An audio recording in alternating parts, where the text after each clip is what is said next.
नमस्कार, मैं श्रेया यादव। आप देख रहे हैं क्लाउड टाइम्स ब्रेकिंग न्यूज की खास खबर। अब खबरें। देश में 15 अगस्त 2022 को आज़ादी के 75वें वर्ष में प्रधानमंत्री मोदी ने आज़ादी के अमृत महोत्सव का आगाज किया है। इसको लेकर पीएम मोदी के संसदीय क्षेत्र बनारस में जश्न का माहौल है।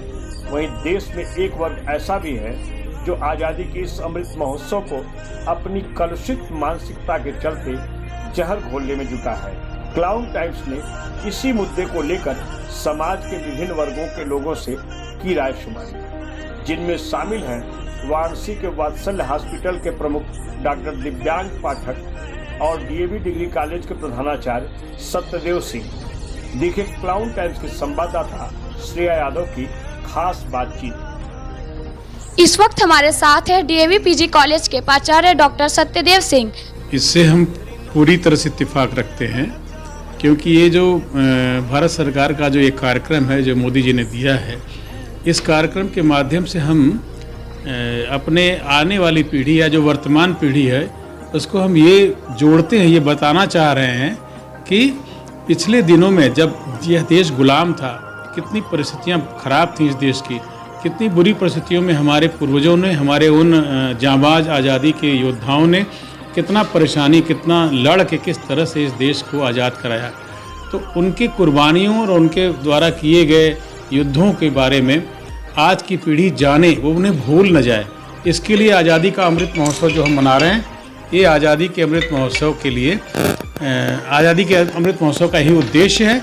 और इस उद्देश्य के लिए हम मोदी सरकार को, उनके द्वारा किए गए इस पॉलिसी को हम बहुत सैल्यूट करते हैं, बहुत उससे इत्तेफाक रखते हैं। कुछ तो छोटे मोटे धार्मिक नेता और अधिकतर पॉलिटिकल नेता जिनकी कुर्सी चल गई है, छिन गई है, जो कुर्सी के पर बैठने के लिए बेकरार हैं, पागल हैं, वो सोचते हैं कि कुछ इस तरह के कार्यक्रम चलाया जाए जिससे कम से कम एक वर्ग देश में उनके साथ हो जाए।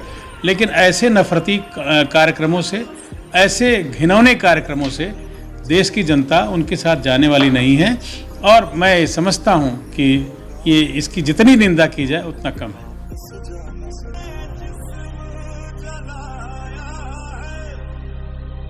इस वक्त हमारे साथ है वात्सल्य सुपर स्पेशलिटी चिल्ड्रन हॉस्पिटल के डायरेक्टर डॉक्टर दिव्यांग पाठक। नमस्कार, मैं डॉक्टर दिव्यांग पाठक, वात्सल्य सुपर स्पेशलिटी चिल्ड्रन हॉस्पिटल से वाराणसी। जी, मैं बिल्कुल ये इत्तेफाक रखता हूँ कि जो हमारी आज़ादी की ये 75वीं साल और का जश्न है, वो उसको हम लोग को बहुत अच्छी तरीके से मनाना चाहिए और प्रोग्रेसिवली हम लोग को सोचना चाहिए कि जिस तरह से इंडिया ग्रोथ की तरफ जा रहा है, ठीक है, कुछ टाइम के लिए इकॉनमी स्लो डाउन हुई है, लेकिन जो इंटरनेशनल रिपोर्ट्स हैं, बाकी देशों के बजाय हमारी इकॉनमी फिर भी बहुत अच्छी और स्टेबलाइज्ड तरीके से संभाली हुई है। और वो एक संकेत देती है कि आगे के जो आने वाले साल हैं वो बहुत ग्रोथ और अपॉर्चुनिस्टिक ईयर होने वाले हैं हमारे लाइफ में। इसलिए हम लोगों को ये 75th इंडिपेंडेंस डे को बहुत ही जश्न से मनाना चाहिए, क्योंकि अब भारत प्रगति की ओर चल पड़ा। इस बारे में मैं ये बस कहना चाहता हूँ कि हमारे देश में जो ये एक माहौल बनाया जा रहा है कि सर तन से जुदा का जो नारे लग रहे हैं और एक डिस्टेबलाइजेशन करने का जो माहौल बन रहा है, ये मुझे लगता है कि ये बाहरी ताकतों का ज़्यादा इसमें इन्वॉल्वमेंट है। जो हमारे मुस्लिम भाई और बहनें हैं और जो हमारे हिंदू भाई बहन हैं, उनमें आपस में जो नॉर्मल जो लोग रहते हैं उनमें ऐसी भावना नहीं है।